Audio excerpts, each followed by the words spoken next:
மருமகள்ல அடுத்து நடக்க போதுன்னு வாங்க பார்க்கலாம். ஆறுமுகத்துக்கும் கண்மணிக்கும் பார்த்தா லவ் ஸ்டார்ட் ஆயிருது.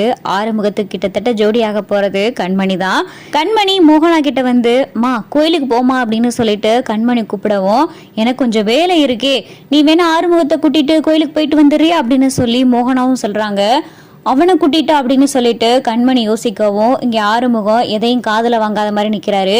ஆறுமுகம்னு கூப்பிட்டு மோகனா கண்மணிய கோயிலுக்கு மட்டும் கொஞ்சம் பார்த்து கூட்டிட்டு போயிட்டு வந்துடுறியாப்பா அப்படின்னு சொல்லி மோகனா சொன்னதும் சரிங்கம்மா அப்படின்னு சொல்லிட்டு ஆறுமுகமும் சொல்றாரு.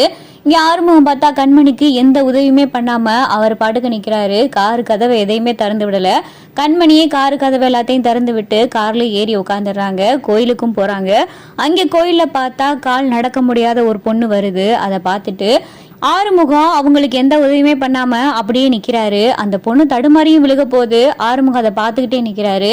அப்பதான் கண்மணி பாக்குறாங்க, என்ன என்னை ரொம்ப என்னென்னமோ சொல்லிக்கிட்டு இருந்த, உங்களால நடக்க முடியாது வைக்க முடியாது, உங்களுக்கு உதவி பண்றதுக்காக வந்தேன் அப்படி இப்படின்னு பேசிக்கிட்டு இருந்த, உன் கண்ணு முன்னாடியே இப்போ ஒருத்தவங்க கால் நடக்க முடியாம வந்துகிட்டு இருக்காங்க, அதுவும் தடுமாற போறாங்க, நீ எந்த உதவியுமே பண்ணாம அப்படி நின்றுகிட்டு இருக்க அப்படின்னு சொல்லிட்டு கண்மணி சொன்னதும் அப்பதான் ஆறுமுகம், அவங்களுக்கு கடவுள் எல்லா பவரையும் கொடுத்துருக்காரு, இப்படி அவங்களுக்கு ஏதாவது நடக்கும்னு தெரிஞ்சுதானே கடவுள் எல்லாத்தையும் பண்ணியிருப்பாரு, அப்ப அவங்களால எல்லாமே முடியும் தானே, நான் எதுக்கு பாவப்படணும், அவங்க தடுமாறினாலும் அவங்களே எந்திரிச்சிருவாங்க, அவங்களுக்கு அவ்வளவு தைரியமும் அவ்வளவு மனப்பக்கமும் இருக்கு, நான் எதுக்கு அவங்களுக்கு போய் உதவி பண்ணணும், அவங்களே எந்திரிச்சுக்கிருவாங்க, அவங்களே பார்த்துக்கிருவாங்க, அவங்க ஒன்றும் பாவம்லாம் கிடையாது அப்படின்னு சொல்லிட்டு ஆறுமுகம் பேசினதும் இதை கேட்டதும் கண்மணிக்கு ரொம்ப சந்தோஷமாயிருது.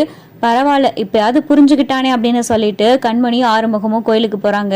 கோயிலுக்கு போயிட்டு வந்ததும் கண்மணி ஆறுமுகத்துக்கிட்ட ரொம்ப நல்லாவே பேசுறாங்க.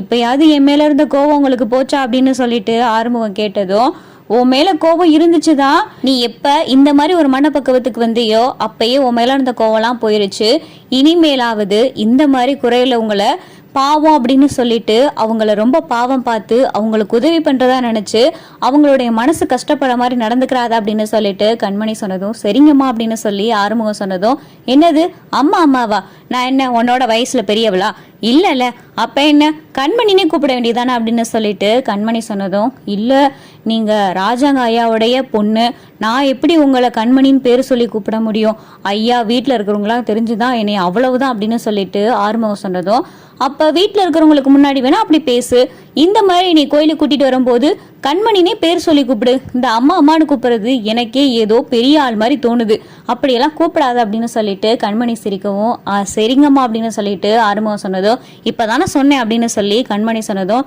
சரி கண்மணி அப்படின்னு சொல்லிட்டு ஆறுமுகமும் சொல்றாரு. கண்மணியும் ஆறுமுகமும் நல்லா பேசி பழக ஆரம்பிச்சிடுறாங்க.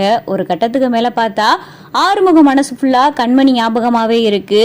ஒரு கட்டத்துக்கு மேல பார்த்தா அப்பத்தா ராஜாங்கத்துக்கிட்ட, ஐயா ராசாங்கம், கண்மணிக்கு கல்யாண வயசு ஆயிருச்சு, சட்டுப்புட்டுன்னு ஒரு மாப்பிள்ளைய பார்க்கலால அப்படின்னு சொல்லிட்டு அப்பத்தா சொன்னதும் அப்ப பார்த்தா ராஜாங்கம் சன்னாசி வீட்டுல இருக்கிற எல்லாரும் யோசிக்கிறாங்க.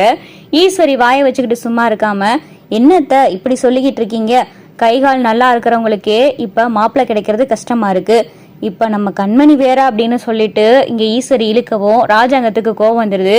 ஈஸ்வரி அப்படின்னு சொல்லிட்டு ராஜாங்கம் சொன்னதும், இல்ல மாமா நான் உண்மையை தானே சொன்னேன் அப்படின்னு சொல்லிட்டு இங்க பார்த்தா ஈஸ்வரி சொல்லிக்கிட்டு இருக்கு. அப்பதா இங்க பாருடி, அதெல்லாம் ஒரு குறையும் கிடையாது, ஏகப்பட்ட வைத்தியெல்லாம் பார்த்துக்கிட்டு இருக்கு, என் பேத்திக்கு நல்ல ஒருத்தனா வருவான், என் பேத்தியோடைய மனசை புரிஞ்சுக்கிற மாதிரி, என் பேத்தி மனசு கஷ்டப்படாத மாதிரி, என் பேத்திய தாங்குன்னு தாங்குற மாதிரி ஒரு நல்ல ஒருத்தனா மாப்பிள்ளையா வருவேன் அப்படின்னு சொல்லிட்டு அப்பதான் சொல்லிக்கிட்டு இருக்காங்க. இங்க பார்த்தா ஆறுமுகமும் கண்மணியும் மாத்தி மாத்தி பாத்துக்கிறாங்க.